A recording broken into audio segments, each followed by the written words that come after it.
அந்த அந்த கேமரா கூட என்னது அலெக்சான்னு ஒரு அதில் நிறைய வெரைட்டி கேமரா, அதில் ரொம்ப காஸ்ட்லி கேமரா அந்த பஸ்ஸுக்குள்ளே இருக்கான். அதை வச்சுருக்காங்க சினிமாவுக்கு தான், சினிமாக்கான கேமரா அந்த பஸ் மேலே இருக்கிறது. இப்போ அவன் என்ன சொல்கிறான், சினிமா எடுத்தா என்ன, சினிமா அப்படி எடுத்தா என்ன, அதுதான் சொல்கிறேன். இப்போ சினிமா எடுத்தானுன்னா அப்போ சினிமாவுக்கு எடுத்துருக்காங்க, இவனை வச்சு பேச சொல்கிறாங்க. அப்பா ஏன்னா வேறு எவனும் பதில் சொல்ல பாருங்கள். இவன் மொத்தம் எடுத்தா என்ன, டேய் அப்படி எடுத்தீங்கன்னு வச்சுங்க, இந்த 27,000 பேர் மறுபடியும் வந்து உங்களுக்கு தூக்கி போட்டு மிதிப்பாங்க. அது தெரியுமா உனக்கு? ஏண்டா யாரோட உணர்வை யார் காசாக்குறது? அதாவது நீங்கள் கூட்டம் 7 மணி நேரம் 8 மணி நேரம் கூட்டத்தை சேர்ப்பீங்களா, அந்த அந்த கூட்டத்தை வந்து கவர் பண்ணுறதுக்கு 63 ட்ரோன் வச்சுருப்பீங்களா, அதுவும் பூராமல் சினிமாக்காரன் பயன்படுத்துகிற ட்ரோனு. அதை நீங்கள் சினிமாவுக்கு பயன்படுத்துறதுக்காகவே இத்தனை கூட்டத்தை நெளிய வச்சு பிதுங்க வச்சு அவங்கள சாகடிச்சு தண்ணி கொடுக்காம அவங்கள ஒன்றுக்கு போகாமல் ஒரு குழந்தைய வச்சுட்டு ஒருத்தன் அல்லாடுவான் பாரு. அதை பாருங்க, ஒருத்தன் இப்படி வச்சுக்கிட்டு அல்லாடுவான்.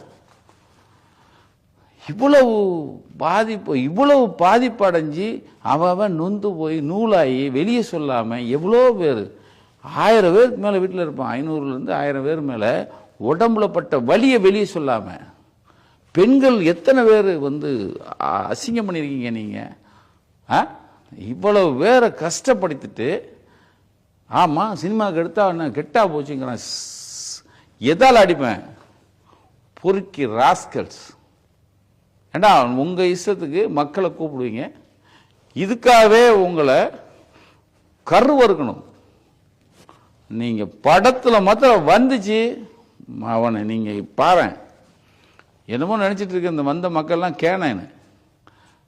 அது ஒருத்தன் சொல்கிறான் படம் எடுத்தான்னு, இன்னொரு நாய் சொல்லுது படத்துக்கு வந்து ப்ரொடியூசர் செலவழிச்சு எடுப்பார்ல, விஜய் ஏன் எடுக்கணும்? டேய் அவன் கொடுத்த ஐடியா தான் இது. வந்து முன்னாடி ரமணாக்கு விஜயகாந்த் சொல்லி எடுத்துருப்பாரான், எல்லா ஊர்லேருந்து ரசிகர்களை வர சொல்லியிருக்காரு. வர சொல்லி அந்த கடைசி காட்சி ஒரு பெரிய மாபா நிற்பாங்க பாருங்க, அது வந்து விஜயகாந்த் சார் எல்லாத்தையும் சொல்லி படத்துக்காக ரசிகர்லாம் வர சொல்லி எடுத்துருக்காரு.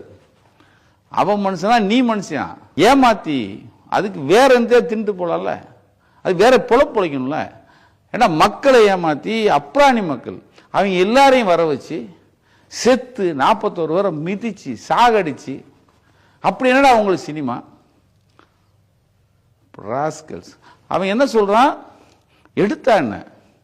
இன்னைக்கு வரைக்கும் பாருங்க சார், நான் இந்த சினிமா தான் 10 நாள் ஆச்சு, இன்னைக்கு வரும் ஒரு நாய் அதுக்கு பதில் சொல்ல.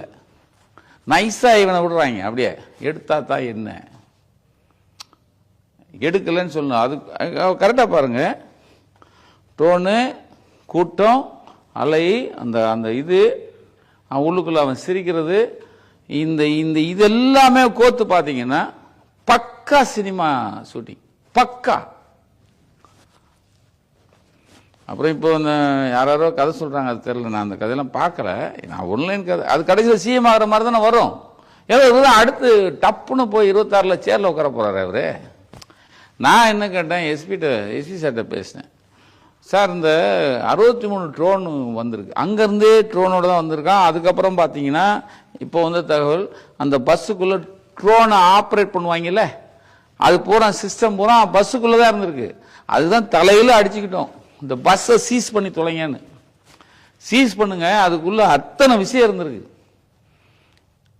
அது அரசியல் சீஸ் பண்ண விட்டாங்க, சீஸ் பண்ண விட்டது கொஞ்சம் வருத்தம்.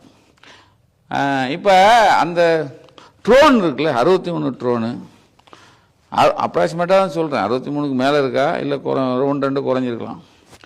அது ட்ரோன் பறக்கிறதுக்கு அதுவும் நாமக்கல்லேருந்து வருது சார், இந்த மாப் அப்படியே கூட்டு வருது. அப்போ அந்த உள்ளுக்குள்ளே அந்த பாருங்கள் ஈஸ்டர் மாதிரி அப்படி பறக்குதில்ல, இதுக்கு அனுமதி வாங்கணுமா இல்லையா நான் கேட்டேன். அனுமதி வாங்கணும்ல சார், ஒரு மண்டபத்தில் ட்ரோன் வாங்கினாலே அந்த கேமராமேன் சொல்லுவாங்கன்னு போலீஸை சொல்லணுண்ணே அப்படிம்பாங்க.